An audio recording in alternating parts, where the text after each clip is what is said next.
Okay, today I'm going to make a little mini scrapbook, and I'm going to make it's a little bit of an upcycling project. I've been collecting for ages. I don't know whether you have. Ages and ages. They're not all mine. Well, actually, most of them are. I'm not going to lie. I've been collecting, you know, the little tags you get when you buy clothes? And I always think, oh, some of them are so beautifully made. They have strings and ribbons attached to them. I just love them. All the different colour ribbons on them. So what I do is I didn't want to throw them away, and I've literally only just got round to doing something with them. So I started off by, these were round labels. So I started off by, and that's some of that was already on them, on one of the tags. So I covered them, and I thought, now that's going to make a lovely little mini album. You could give that to someone, like if you'd gone on a nice day out with them or for a special day, you could give them that as a memento, or for yourself to keep. It could also go on a card, or make a really nice gift tag for somebody. And I thought, no, that's really nice, but I actually don't want to demonstrate that today, because I thought, I've made that and it's far too neat. So I want to share one I started this morning.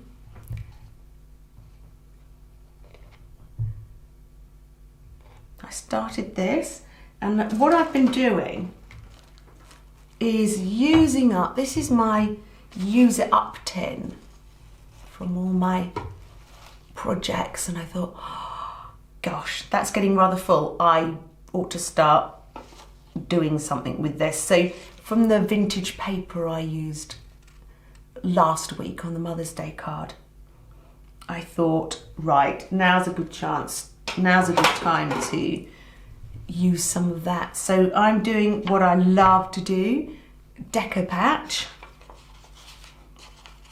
So I've been ripping, loving ripping that, and sticking this morning.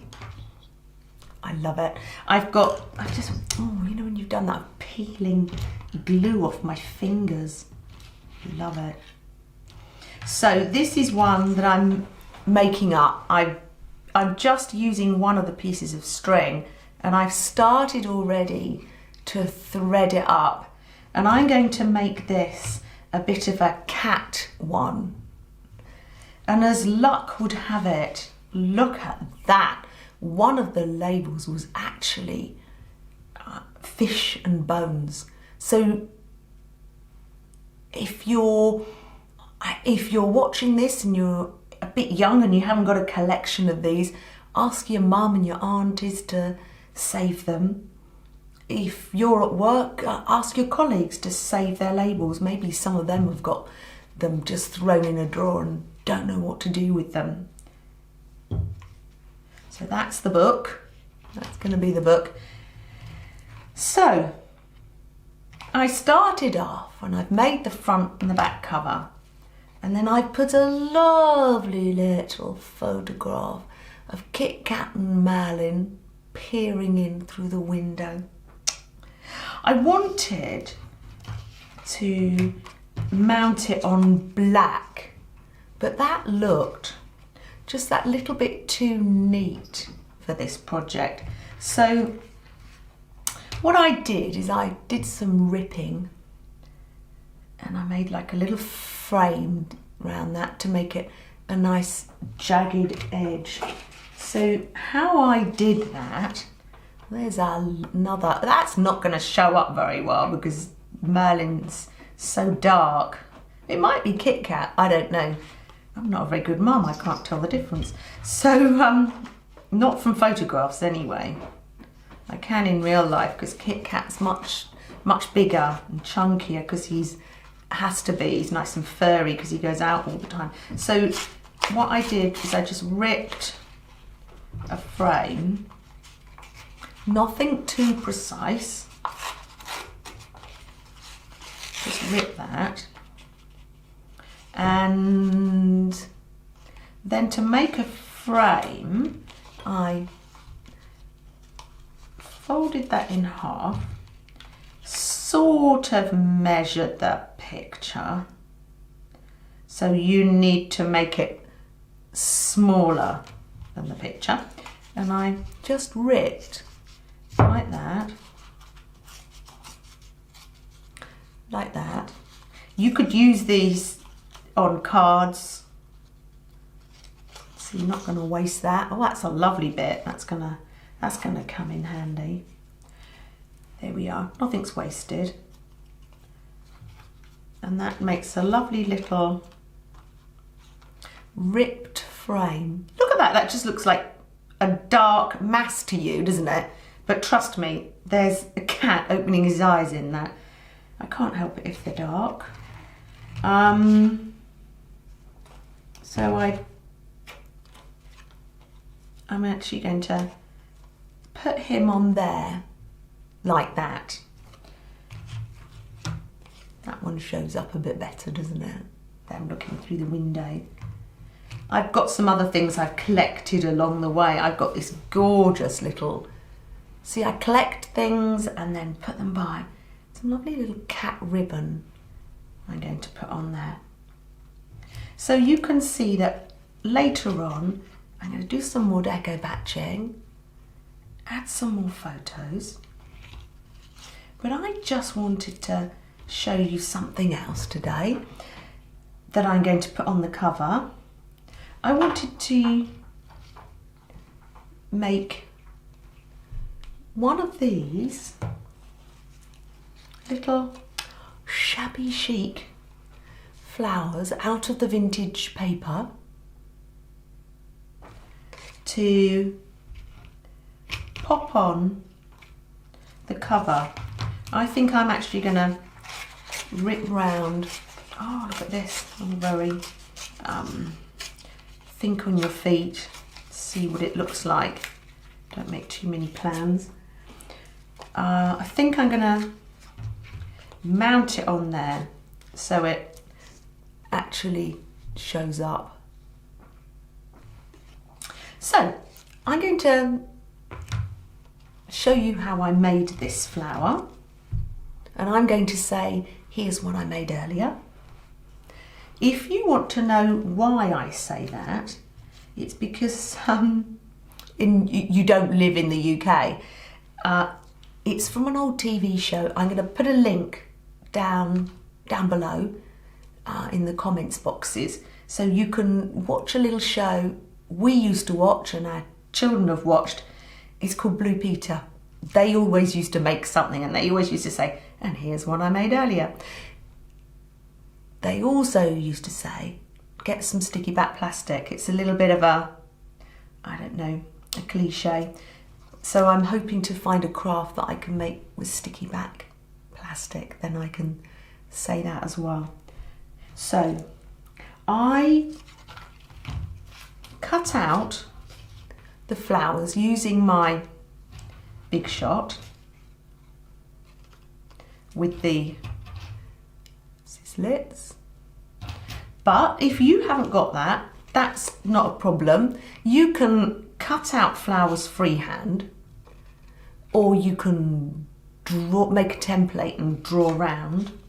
Considering actually this is shabby chic and it's a ripping sort of project, you could have actually ripped some flowers into flower shape. That probably would look better actually, in hindsight. So I want to show you how to give them that crinkled, worn weather paper, almost fabric look to them. So I've got you should have a little spray to spray water, but I haven't. So I've got my little Merlin the cat egg cup here, and I'm going to get a tissue because, as always, I'm going to get in a mess.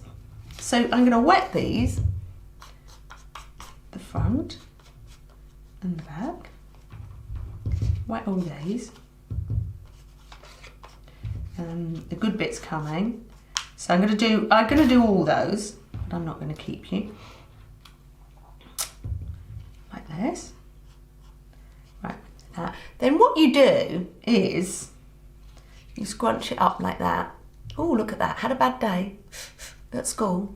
Oh, at work. Oh, just scrunch something up. Oh dear. There you go. Might make you feel better. Okay. Might make you feel a bit better. And then what you do is you dust yourself down and think, ooh, relax out a bit. There you go. And crinkle it out like that. And put those to one side to dry. And it dries like this. Isn't that gorgeous? Isn't that lovely? So what I'm going to do is I'm going to sew it together. But you don't have to sew it together if you don't want to. Finding a button. Lovely. I'll find a little. That's a nice sound, isn't it? Love buttons. I'm actually going to sew the button on so you get that nice look. But I'm not going to lie to you. It's really fiddly to sew onto paper. I think it looks effective, but you know, if you are having a bad day and you're literally just doing this to relax, glue it on. You know, I don't want you injuring yourself. So this little flower, it can go on scrapbooks, cards. Look at that. But today I'm going to put it on my little the cover of my little mini scrapbook. I will post a picture of this online in the comments boxes when it's finished, but it's nearly on the way. My little mini scrapbook featuring Kit Kat and Merlin. Post some pictures of the ones you make or your ideas. You've probably got some different ideas. You might have saved some other things. If you haven't got any clothes tags, you could actually use brown paper parcel labels, tags, like Paddington had. Please look after this bear. You could use those. Let me know how you get on and share some of your ideas as well. Thank you for watching.